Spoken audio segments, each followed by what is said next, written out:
Okay, this is Dave Hall. I'm here, and it's 11:01. I assume we're starting, but I can't hear anything.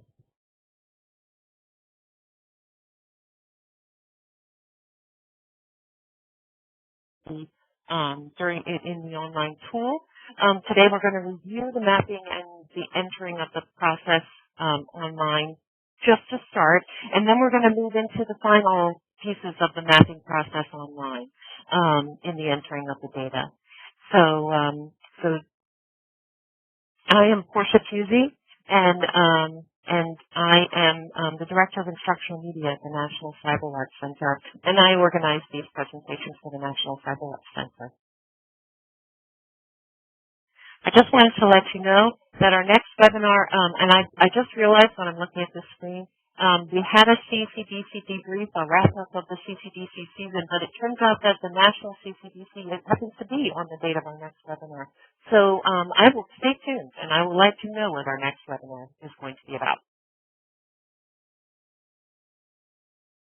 If you have a question, I would like to encourage you to please enter at the top of your screen is a small little drop-down box, and you can drop down, and there is a little menu, and one of the menu options says chat.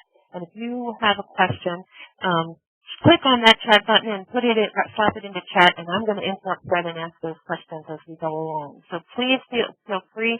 I try to put the questions in at appropriate times, so if you don't see me asking your question, be sure that I will ask it at an appropriate time, or at the end. We will make sure we get to every question that you ask.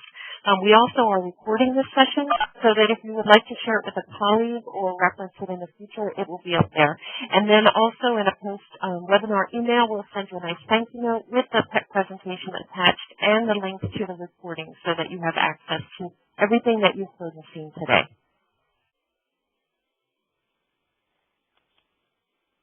So today our host and expert is Dr. Fred Klaffenberger, and I'm going to let him introduce himself. He's going to be doing a lot of talking today, but I like to get used to his voice and to know who's speaking. We are very, very pleased to have Fred as an expert in the mapping process on the line today. So without further ado, Dr. Klaffenberger. Hi there. I'm Fred Klaffenberger, and that's no news. I think most people are familiar with me from the last two webinars that we've done. We're going to talk about mapping criteria and KUs and answer some questions if we can, or address some final thoughts. Quickly, a lot of this information, or at least the first part of the information that we're going to talk about this morning, we have covered previously. So I'm going to do it rather quickly, but for those who are new to this, I think it's important to cover it again. So after the 2014 curriculum, mapping to CNSS requirements will no longer be accepted for institutional CAE designations. As you know, that's why you're here. Future mappings are going to have to be made to knowledge units. And these are tightly focused technical requirement modules. They have a simple, consistent structure made up of topics and expected student outcomes. There are 70 of them. Some of them are core for all institutions, and some of them are optional for additional recognitions. This is the breakdown of the KUs. 11 of them are considered core, which are required by all 2- and 4-year institutions. 4-year institutions also have to offer an additional 6 required KUs, plus 5 more that can be chosen from a list of 51 optional KUs. And this is where you can get some of the resources that you need. You can find all the necessary CAE background materials and a formatted spreadsheet containing all the KUs at the CISI site. You'll also need your institution's subject matter experts. This kind of goes without saying. And lastly, you'll need the course supporting materials that you'll use to map to the KU's topics and outcomes. Detailed course outlines that include references to KU mapping topics are an excellent resource for this part. And we talked about that the last time. We showed this as one possibility for detailed course outline. This is moderately detailed course outline showing the breakdown content of the course on a week-by-week basis. It's really very good for doing the mapping, identifies the topics that will be covered, references to relevant textbooks, or textbook chapters and pages and reading assignments and so forth. And this is another resource that some faculty favor. This list is more descriptive of the topics covered, but it lacks a schedule and other elaborations about assignments and tests and textbook readings. But nonetheless, it is a good resource. And we're going to talk about three phases. We've broken this into three phases of mapping. The offline, which is what we emphasized the last time, and then there are two online phases. The offline is about filling out the spreadsheet with course data. The online is entering all this offline collected data into the database, and then the next phase of online is matching the course elements to KU requirements. So we're going to look at the offline phase that starts the mapping process here. This is the main screen of the KU matrix, which you can download from the CISI site. The main KU mapping screen lists all of the KUs in a color code. The 11 core KUs are shown in green background, and all institutions, both 2 and 4-year, must map every one of these. In addition, 4-year institutions have to map all 6 of the KUs in this pink, or whatever color that is, background. And in addition to that, they have to select 5 knowledge units from this blue section over here. One of the important things to know about this is that every one of these names in here is a hot link to the actual knowledge unit. And we'll see what a knowledge unit looks like. We're going to just take a look at the basic data analysis and basic scripting for the example here. These are the first 2 core KUs, and they all have the same basic structure as seen in these. They have the topics section here, and then they have an outcomes, expected outcomes over here. And then over in columns B and E and F and whatever, these are variable, and they're based on the institution's course or courses that are going to address these topics and outcomes. Row 1 of column B, you can see, and column E are used as the course descriptors. And so this is what you will get with when you download the CISI matrix, or download it from the CISI site. And then the idea is to get content experts, that is your faculty, to identify a course or the courses that cover the KU's list of topics in here. And the course identifier is entered here, as we mentioned. And then under each course identifier, you throw in an X in the cell that intersects the column with the rows of the topics and outcomes that the course addresses. The goal is to create a mapping for KU with the fewest number of courses, and one course is actually the goal. Is there a question or comment? I can't hear.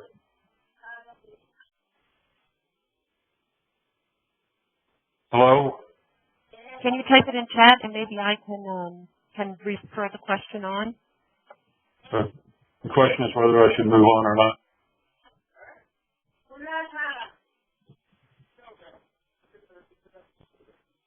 DJ, oh, there we go. I can't, there we go. I got it. Right. I'm like, I muted him. I think it's just noise in the background. Okay. All right. So here we are at mapping citation, and I'm picking up the things that we just mentioned previously. The content expert expands the text cells that we saw up here, just widen those, and then start putting explicit references to detailed course outlines and other supporting materials. This slide is very abbreviated. We'll see in later slides, it's very important in this step to include comprehensive specific data with respect to what and when, how each topic and outcome element is addressed in the course. The important thing is the product of this document is going to become the primary source for entering data into the NSA DHS database. So spending time at this stage to gather and record your supporting data is going to make a really big difference in how efficient you are at applying for your institution's designation. And this is just a bit of a recap. It emphasizes the importance of thorough preparation before moving to the data entry phase. The elements are the bulk of the information needed to identify the course and satisfy the KU. That's on the right-hand side over here. It's best prepared ahead of time as a summary sheet for each course that will be mapped. And I'll show you a summary sheet that you can use to do this. And then on the left-hand side, this applies to each topic and outcome that the course is covering. This is the information that replaced the X's in the mapping of the previous slide. So this is just like a recap of that. And here's what a course worksheet would look like. This is what you're going to have to enter for every one of the courses that you're going to use to do your mapping. So I think it's a good idea to prepare a sheet like this on your own, copy this and do whatever you want. And record this kind of information because this is going to be required information for you doing your entry into the NSA DHS database. It's going to ask for this for any course that you reference. So fill this in and have it ready when you get to doing your online phase. And some suggestions that we talked about previously. Get as many faculty involved as you can. Use textbook table of contents and syllabus detailed course outline to match the course topics with the KU topics requirements, identify how outcomes are going to be measured, use the fewest number of courses possible, hopefully just one, and finally consolidate all the mapping work product, the completed spreadsheets, the course worksheets, to expedite. Yes. Sorry to interrupt. If you go back to the previous slide, when they're looking for the numbers, like the course number, do you want like the department and course number for that, or is it just strictly numbering? No, that's your course number from your course catalog. Okay. Excellent. Thank you. Okay. Okay, so now that is the end of the offline data gathering, and we go to phase 2. And now it's time to enter the KU maps into the NSA DHS database. So you log on to the site, select your institution, and add your courses. Well, that should be simple enough. And by the way, here is the step-by-step that you can pull out of this presentation later on to use as a guide for going through this. And you're going to notice as we go through the slide, each one, not every one of the slides, but certain slides will have step 1, step 2, in parentheses after the header. And that refers back to this form. Take a look at it in the center. This tells you what the operation is that you're doing at this particular step. And then the right-hand side, it tells you what to look for in the NSA DHS database as a guide to where you are during this step. Hopefully this will become real apparent when you sit down to do this, and hopefully it'll be pretty much apparent now. Okay, so this is signing in, the step-by-step part of it. The next 4 slides are what you're going to see as you approach your goal to begin mapping. Here's where you put your login name, your password. If you forgot it, click here. If you forgot your username, click there. New registration, go there. Okay, so once you get in, then you select your institution. I called mine Sandbox University for obvious reasons, I think. So from this screen, you pick your institution. There are also other institutions that you can add to your list. If you're going to be doing mappings for someone else, you can select one of these other institutions and ask to be put to be allowed to edit and input their database into their database. And then slide 26, once you're beyond all these login hurdles, then you actually have two choices here. You can either select, assuming this is your first time, and you can either select to add new courses, or you can choose to apply the CAE IACB. I circled this one because this is kind of going to be your, I think of it as your home plate, place where you're going to do a lot of your startup from. So if we select this, then this screen pops up. And at this point, if you are editing or adding new course, we'll be adding a course initially, then you would select this box here to enter a course. And let's just go on to, this is what it looks like. These are the blank forms for entering a new course. This is the top half of the page that opens up. You can see the high-level information that needs to be entered, and all of these, notice the asterisk, are required. They are mandatory inputs. And recall that in an earlier slide, it was slide 19, we suggested preparing that high-level information sheet ahead of time so you don't have to scramble to gather this data for this screen. Don't be surprised by it. And have all this ready. This is the second part of the screen. This is still the first page. I just couldn't fit everything on one screenshot here. Notice the length, course length here. And we'll see what these look like when we fill them in. So I think these are all pretty obvious. You can read them and see what you have to do with them. This is the entire second page, and it completes the high-level description of the course. I guess one thing we ought to take a look at is the evaluation methods here. You have 4 evaluation methods, and here you have instruction methods. It shows 4, but there are actually 8. Notice over here there's a scroll bar, and if you pull the scroll bar down, you'll display presentations, teamwork video, and remote learning there also. You'll need to know the current and past enrollments.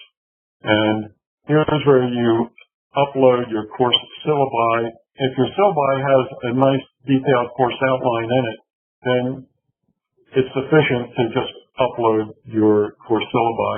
If not, then you'll want to put your detailed course outline in here and upload it as a PDF file, and then save, and then you go on to add an additional major, you can at this point add major topics to it.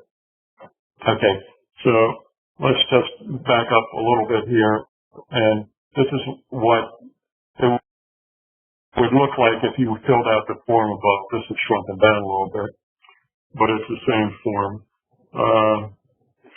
Let's see. Notice the course designator. Someone just asked a moment ago about that. This is what you get from your course catalog, the title from your course catalog when it was created. You can read all this stuff on your own. This description based on what's in the course catalog.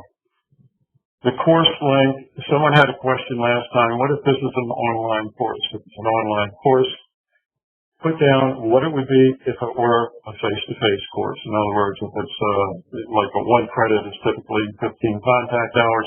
If it's a 3 credit course, put down that you have 45 contact hours, 15 weeks of 3 hours, or however you want to do it.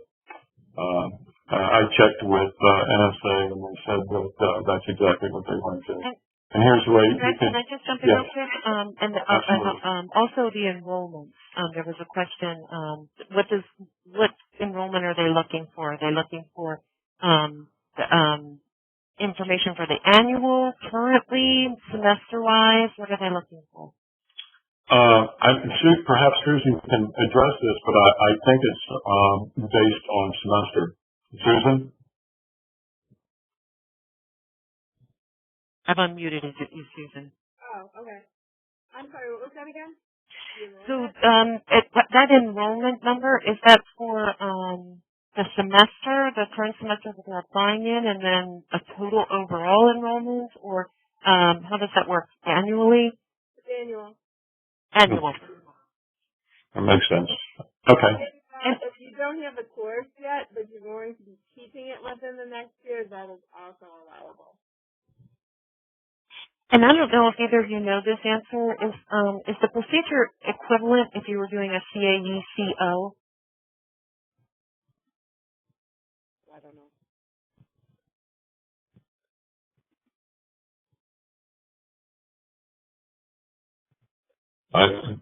If you're waiting for me, I have no answer. Okay. Yeah, I know that that I've seen the documentation for the CAE QA and the CAE IA/CD, C, whatever it is, CD.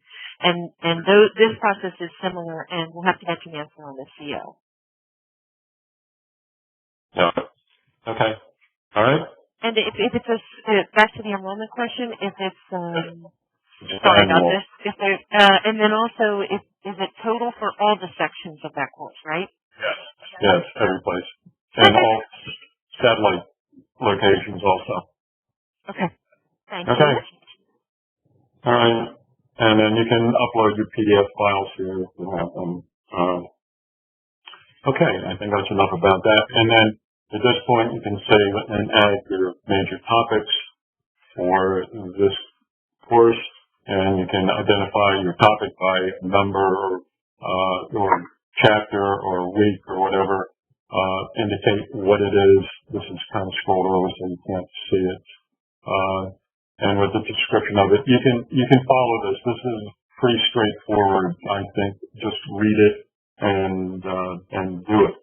Topic number by week, topic heading, topic description, indicator if the topic is covered in a textbook or if it comes from supplementary material, the name of the textbook, who the author is. The two collection boxes that make up this screen, one of them identifies which outcome in the KU this belongs to. And the second box identifies the competencies that are achieved and the methods proposed to evaluate the student outcomes. Graded work, presentations, lab exercises, projects, written exams, all that stuff. Okay. So here's an example. This is just what one might look like, an objective number. You can do it by, indicate the number and what it is that the objective is. And when you get finished with that, you'll wind up by seeing everything. This slide puts everything, of course, the topics, the objectives together on one screen. And it's arrived at by selecting the Edit Existing Courses selection from the list on the left-hand side, right over here. And then by selecting the Edit, and then there's a pencil icon that comes up to access the Edit Delete option that corresponds to the course that you want to see. And this, in addition to the previous step-by-step table, this is a flowchart that gives you an overview of what the process was that we just looked at, and you can see there are some loops in there for the repetitive process of adding topics and objectives. And I think these are pretty helpful in going through the process and keeping you place in what you're doing. So then we go on to phase 3. This is the final phase. Well, it's really not the final phase, but it's a final phase for doing this kind of mapping. It's another table, just like the other table that we talked about. We start here with step 14 because it's kind of a continuation of what we were doing. The layout of this form is exactly the same, but now we are actually, in the previous stage, phase 2, what we were doing is getting the information about the courses into the database. Now we're actually going to do the real mapping of the courses to the KUs. So again, we start with going through the same logging in and everything, assuming that you had taken a coffee break after doing the first part. And you come back and you want to get started here. Again, you would have gone, once you logged into the Apply CAE/CD, and this time, instead of entering courses, we're going to identify the KUs that we want to input. So the following screens are, we're going to identify the KUs that the institution has to map. And in addition, we're going to pick some additional KUs, optional KUs.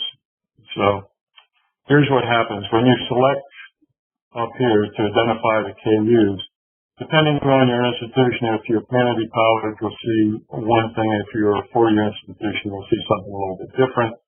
And that is the number of knowledge units that are required.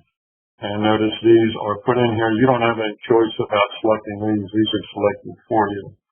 These are the basic ones that are required for a four-year institution. And then below that, again, this screen continues down. These are the optional. For a four-year institution, you have to pick 5 more.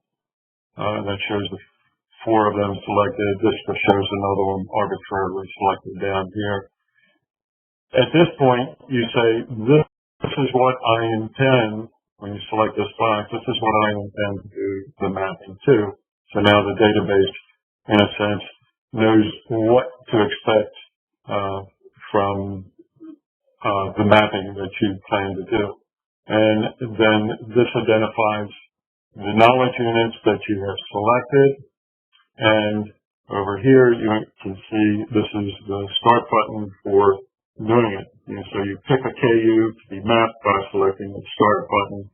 And we'll just start with this first one, the basic data analysis. And you click on the start button, brings you to a screen that looks like this, and you see a list of required topics and outcomes is displayed. Here are the topics, and here are the outcomes down here. This is probably the simplest one of all the KUs. And so, to map the course, you would select the item that you want to map to a course, and the underlying text over here, all of this is hot links to the KU topic that was selected. And then if we select, say, graphing charts, this next screen pops up, and this is where you get involved in doing the real mapping portion of it here. This is the first third of the form for the KU that we selected. We would identify the course to be mapped from the drop-down box down here. You would have presumably multiple courses that you had put into the database at this point. So you would select it using this down arrow, pick the course that you want to map. And then the second part of the form is from that course, you would pick out the major topics that had been put into it, and the ones, you would pick out the ones that apply to this particular knowledge unit topic. There's a little bit of ambiguity here that goes back and forth between course topic and knowledge topic. You have to keep it clear in your mind to make a distinction between these two. And what we are doing is mapping right now course topics to knowledge topics. So anyway, you would pick from, presumably there would be a selection of major topics here. You would pick the ones to move down here that are going to apply to the knowledge unit. And then do the same thing for objectives here. Again, there could be multiple objectives. And move that down here, move the ones down here that apply. And then the bottom section of this form is kind of interesting. It's possible that you are mapping something to a KU that is not actually, does not actually come from a course. It might come from a prerequisite for the course. Say, for example, a student may need, in order to take this course, may have a prerequisite for CCNA or CompTIA or some other type of credential. So you would justify that in this box here by identifying what that prerequisite is. And in that case, in whatever case, whether you selected these or this one, then you would save it, and then you would return to this screen. And at this point, you pick out, assuming that you've gone through all these topics and done the same thing, to map to the outcomes, you would select this. Once again, remember, it's a hot link. So this identifies the objective, the outcomes, and note that the underline here will take you, by clicking on this, it will take you to now we are mapping to outcomes. So this is the same format of the screen that we saw for mapping the knowledge units topics. We identify the course leading, right here, identify the course leading to the outcome, and then we pick the course topics that lead to this outcome, and we select the course objectives that lead to the outcome. And again, if we have outcomes that are produced by some prerequisite, we indicate that right there. Then we can go on and save this, or we can move on to select another course. This, again, is an iterative process. This does the linking between course and the KUs.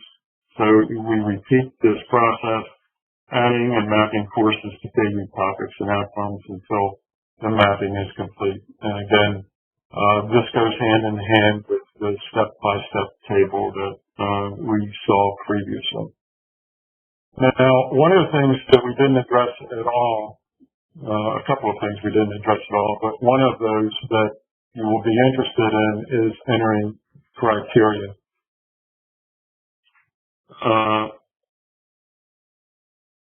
So here's where we do it. In addition to mapping the KUs, we have to meet 8 other criteria. And now that you've had a view of what the interface looks like for doing data entry, this ought to feel pretty familiar. So to get to this screen, once again, you would click on the button over here after you have logged in. And this opens the screen, and you would just pick halfway down the screen, you'll see the program criteria is listed, and you would select the start button here, and it will take you to this screen. And you'll see 9 expandable criteria display. Expandable, meaning they have little plus signs next to them. You can expand any one of them, or you can expand them all. Or you can see a little different version of it by displaying the CAE application, which gives you a scrollable screen of everything that is involved in these criteria. Let's look at, if we selected the display CAE application, you'll get this, and this just runs on and on. It shows the first criteria, the elements that make it up, and what the elements that are required to address this criteria for the letter of intent. And then there are actually 8 criteria that you have to respond to. This is a matter of filling in the form, just following along and filling in what requested information is. anybody who has previously been a CAE or who is a CAE has already gone through this process, and it's very similar. The requirements for it are very similar to what you're going to do. The 8 listed here are I think it's expanded by 1. And if you pick the letter of intent and just pick that particular one and expand it with a plus sign, you'll see the individual components that make it up, which is the letter of intent. It's just that outreach collaboration has these 5 points to it, and you can click on any one of them, and it will give you more information about what you need to put in for that, and it shows you what the point value is, and what the maximum point value, and the number of points that you need in order to satisfy it. Again, the clicking on the underlined text takes you to is a hot link to the item that's described. All of the criteria input use the same format. You can have, these are optional. You can have an HTTP link to satisfy the criteria, to help satisfy the criteria. You can use PDFs of documents that help satisfy the criteria, but you must type in the justification for here. That would be not in addition. This is required. These others are optional and are in addition. So they're definitely, because the question was asked, do we put a PDF in, do we put a link, do we put both? And what you're saying is both of those two are optional, but they must just put the justification. That's correct. That's my understanding of it. Again, if Susan has a different understanding, please speak.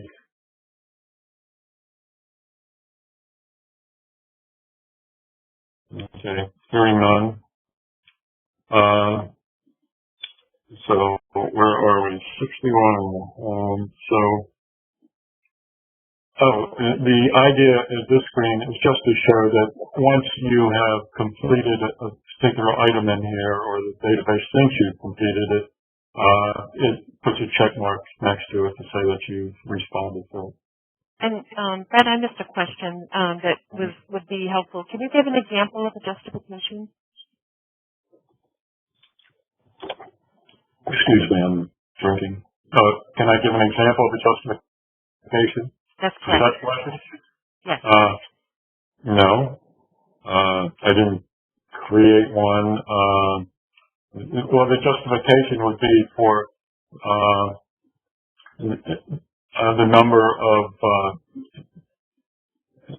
people who are on the faculty who are qualified cybersecurity, and what their course load is, that you would identify the person, you would identify what their background is, and what their course load is for the semester, and number of students taught. So that's the type of thing that you could supplement with perhaps a reference to that instructor's website, if he has one, using HTTP. You could download a resume with it, but in here you would address it, I think, more finely tuned to specifics about that instructor, and perhaps other things that the instructor is involved with in the department, like leading student interest groups or something of that sort.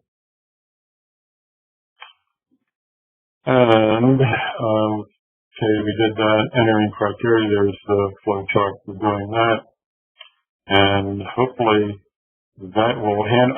The one other thing I guess I would say that we didn't address is focus areas. And the thing about focus areas, you select what the focus area is. As far as the mapping is concerned, the mapping is going to be the same procedure that you've seen for mapping KU's focus area. Is just made up of KUs after all. So, I'm sorry it took so long to go through all this. Hopefully it was not too fast that we missed something that people had questions about, but we are now open for questions, I guess. So there's a couple in the queue. Let's see. It says, so this is similar to previous methods / applications. Is it similar to the previous application? Can you describe that difference? Is it similar to the previous application? Yeah. I'm not sure the question. Fred, that was me. When you were talking about how many hours the professor was teaching and all that stuff, yeah, that's kind of what we had to do the first time we went through all this thing, right? Yeah, that's the same thing. Okay, thanks. Yeah, whatever you used the previous time should be acceptable this time. Susie, you had something to say, maybe? Oh, for the justification question? Yeah. That's just maybe like a little verbiage of introduction to maybe what documents you have linked. That might be one way to use it.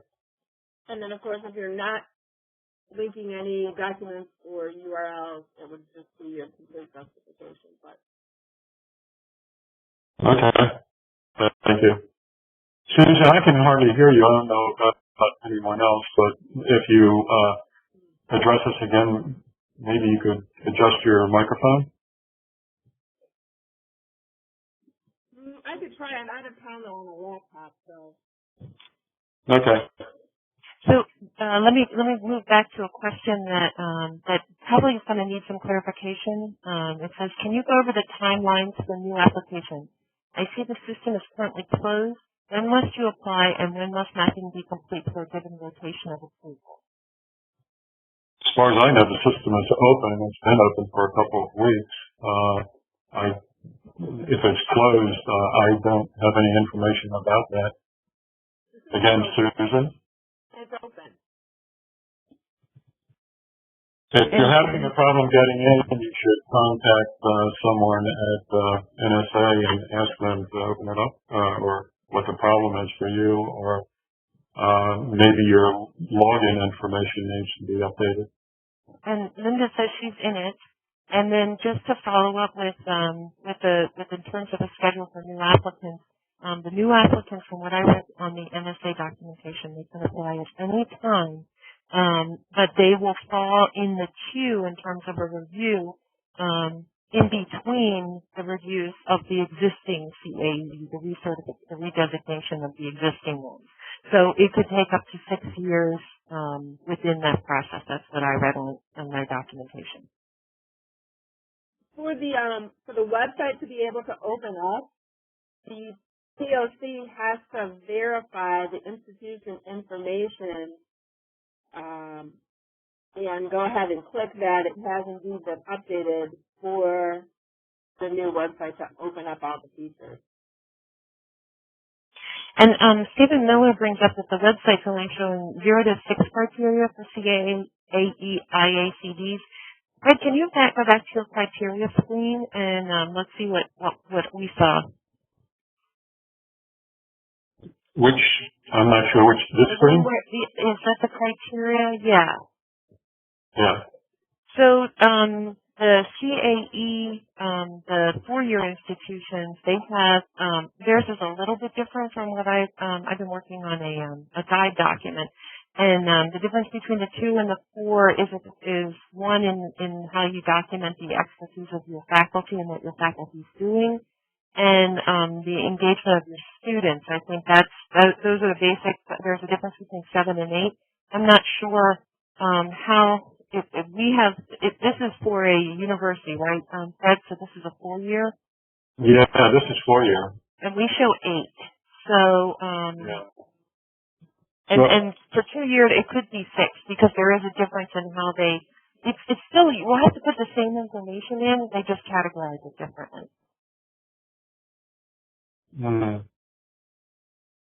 But yeah. I've looked at the 2 documents, and it's basically the same information, a little bit different. You provide the CV of your instructors, but then you maybe while the instructors are supposed to have industry certifications for QY, maybe they have to be publishing in the 4-year space.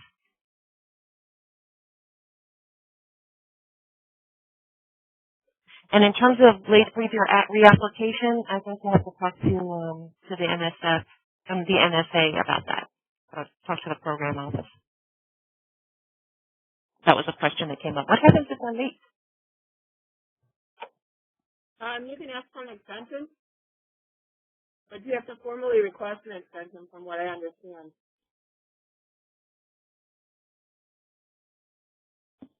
Do you have any more questions?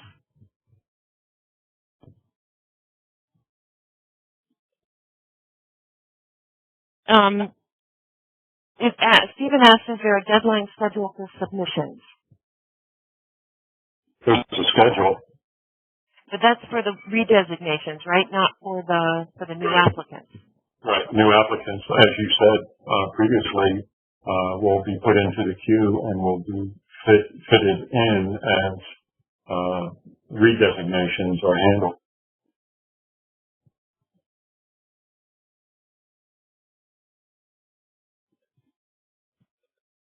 So if there's any more questions, we're getting close to the wrap-up time.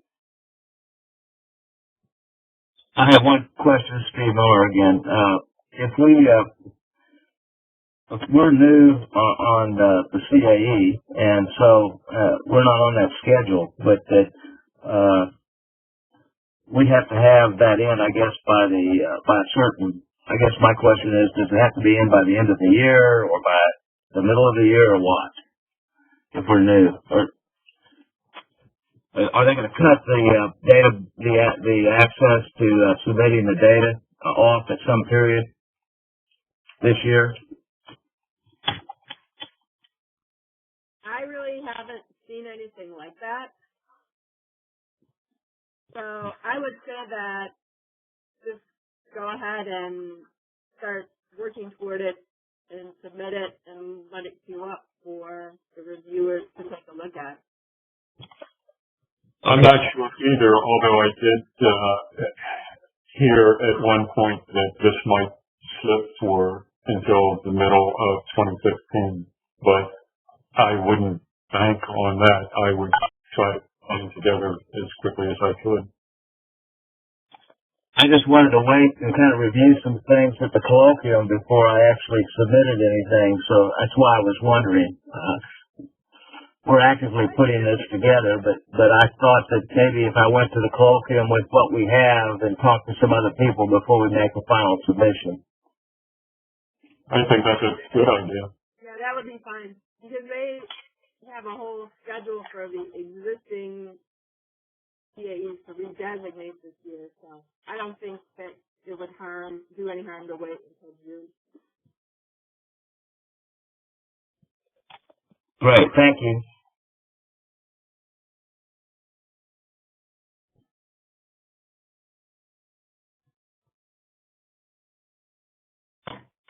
So there's still some questions about this extension process, Susan. There are some questions about that if you submit a formal request for an extension, do they pick the date that you get to extend to, or how does that work?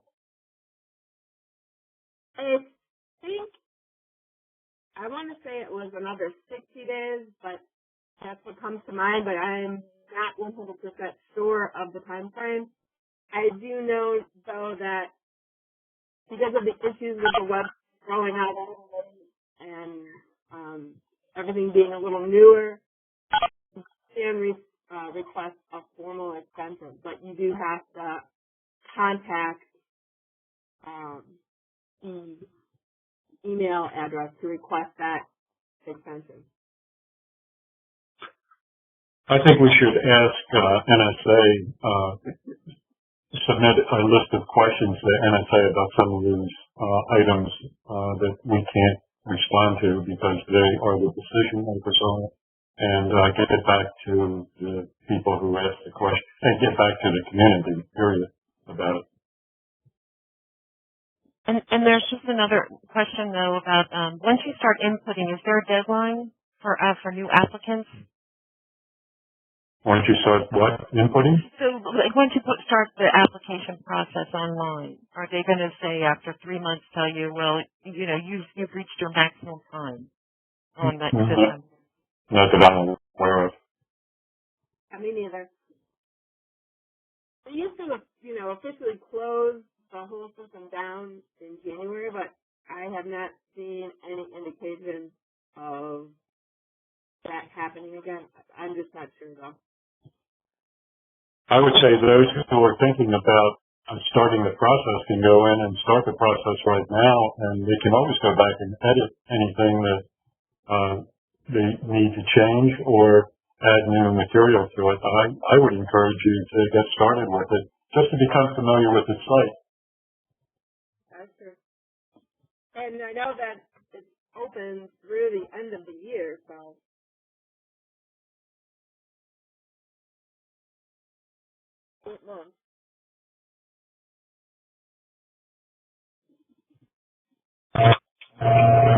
Fred, the first time I did this, in 2011, 2012, we were able to work closely with some people there at NSA to help us submit questions. Is there a point of contact there now? Well, I think Denisha Jackson, she would be the point of contact, I believe, Portia.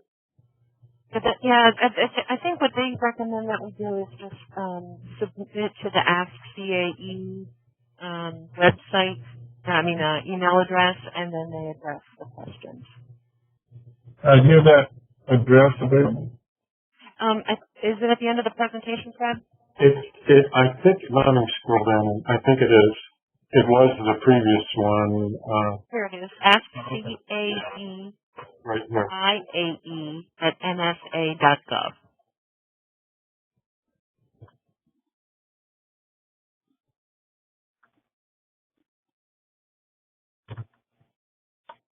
Thank you.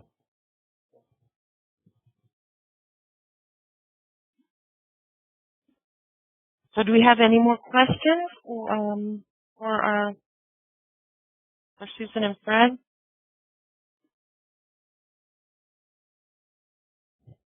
Thanks, Fred. That's what I was going to say. So, Fred, you or Susan have any summations? Anything you want to say to sum everything up? I'd just like to say thanks. I'm looking at the list of participants, and it's about the same size as when we started. So I didn't expect that to happen. He was glad you all didn't hang up, in other words. And I'm glad that you're here too. I'm glad you're here, and Fred, we thank you for your detailed presentation. This is a lot of work, and we certainly all appreciate it.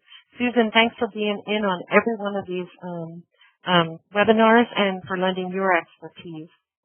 There on the resource screen that you see up and in the email that we'll send you, you'll have access to all of us so that if you have questions, we really are here to try to help you. The National Centers make that our priority. So thank you all for attending. Thanks to Fred and Susan, and we hope to see you at future national. Sorry to interrupt. One last thing. Can you get a copy of the slides? Yes, that'll come out in an email after the presentation. Thanks. Thank you. So once again, the National Cyber Rights Center, thank you for joining us today, and we look forward to seeing you at future presentations. Have a great weekend. Thank you. Bye. Bye, everybody. Bye.